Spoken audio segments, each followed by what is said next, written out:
রোজ ডিমের একঘেয়েমি রেসিপি না বানিয়ে একবার এইভাবে ট্রাই করুন। এক থালা ভাত নিমেষেই শেষ হবে।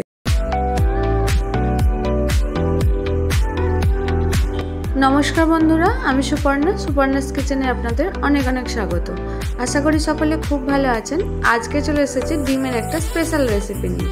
রোজ একঘেয়েমিভাবে ডিম রান্না না করে একবার এইভাবে ট্রাই করতে পারেন। আশা করি আপনাদের খুব ভালো লাগবে, আর গরম ভাতের সঙ্গে খেতেও লাগে দুর্দান্ত।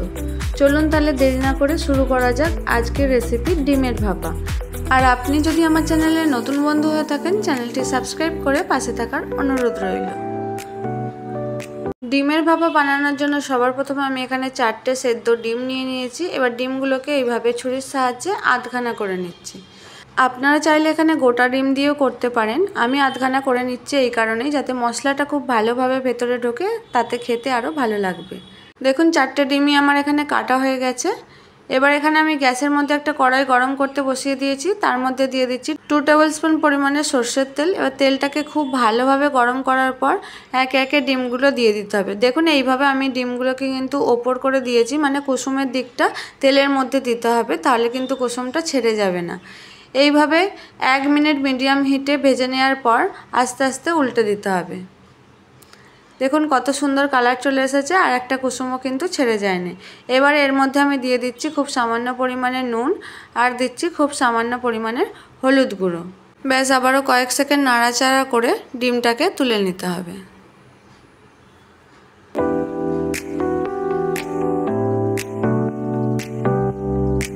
চলুন এবার তাহলে ডিমের ভাপার জন্য মশলাটা রেডি করে নেওয়া যাক। এখানে দেখুন আমি দিয়ে দিচ্ছি খুব সামান্য পরিমাণে নারকেল কুচি, দিচ্ছি একটা মাঝারি সাইজের পেঁয়াজ কুচি, আর দিলাম 1/2 চামচ পরিমাণে সাদা সর্ষে, 1/2 চামচ কালো সর্ষে, দিয়ে দিচ্ছি সামান্য কিছু ধনেপাতা, দিচ্ছি 2টো কাঁচা লঙ্কা, আর দিলাম 1 চামচ পোস্ত, আর খুব সামান্য পরিমাণ জল দিয়ে একটা পেস্ট বানিয়ে নেব। দেখুন এখানে মশলার পেস্টটা আমাদের রেডি। আমি এখানে একটা টিফিন বক্সের মধ্যে ঢেলে নিয়েছি। এবার এর মধ্যে দিয়ে দিচ্ছি 1/2 চামচ পরিমাণে হলুদ গুঁড়ো, দিচ্ছি 1/2 চামচ পরিমাণে জিরে গুঁড়ো, আর দিয়ে দিচ্ছি খুব সামান্য পরিমাণে ধনে গুঁড়ো, 1/2 চামচ পরিমাণে কাশ্মীরি রেড চিলি পাউডার, দিয়ে দিচ্ছি 2 টিস্পুন সর্ষের তেল। এবার সবকটা মশলাকে খুব ভালোভাবে ফেটিয়ে নিতে হবে। আর এখানে আমি দিয়ে দিচ্ছি পরিমাণ মতো নুন। নুনটা অবশ্যই স্বাদ মতো দেবেন। দিয়ে এবার সবকটা উপকরণকে খুব ভালোভাবে মিশিয়ে নিতে হবে। দেখুন মেশানো হয়ে গেছে। এর মধ্যে আমি খুব সামান্য পরিমাণে মশলা ধোয়া জলটাই ব্যবহার করছি, ওই 1/2 কাপ মতো।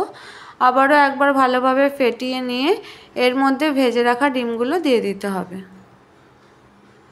একে একে দেখুন ডিমগুলো আমি এইভাবে দিয়ে দিচ্ছি।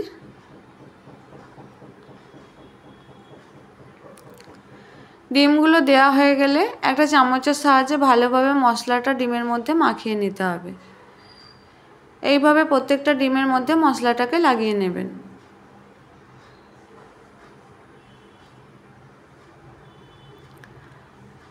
মশলাটা লাগানো হয়ে গেলে এর মধ্যে দিয়ে দিচ্ছি আবারও 1 চামচ পরিমাণে সর্ষের তেল, আর দিয়ে দিচ্ছি 2টো কাঁচা লঙ্কা।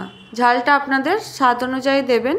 আমি এখানে 2টোই দিয়েছি। এবার টিফিন বক্সটা বন্ধ করে এখানে দেখুন আমি গ্যাসের মধ্যে একটা স্ট্যান্ড বসিয়ে 1 গ্লাস জল গরম করতে বসিয়েছিলাম। তার মধ্যে টিফিন বক্সটাকে বসিয়ে দিয়ে একটা ঢাকনা দিয়ে ভাপিয়ে নেব 15 থেকে 20 মিনিট মতো। এই সময় গ্যাসের ফ্লেমটা আমি মিডিয়াম টু স্লো হিটে রেখেছিলাম। ফিরে এলাম 15 মিনিট পর। দেখুন ভাপাটা একদম রেডি হয়ে গেছে। এবার ঠান্ডা হলে আপনাদের সামনে পরিবেশন করছি। দেখুন এখানে টিফিন বক্সটা ঠান্ডা হয়ে যাওয়ার পরেই কিন্তু আমি খুলছি। দেখুন কালারটাও কতটা সুন্দর এসেছে, আর গ্রেভিটাও কিন্তু ডিমের সঙ্গে খুব ভালোভাবে মিশে গেছে। আপনারাও অবশ্যই ট্রাই করুন, আর খেতেও কিন্তু ভীষণ ভালো হয়।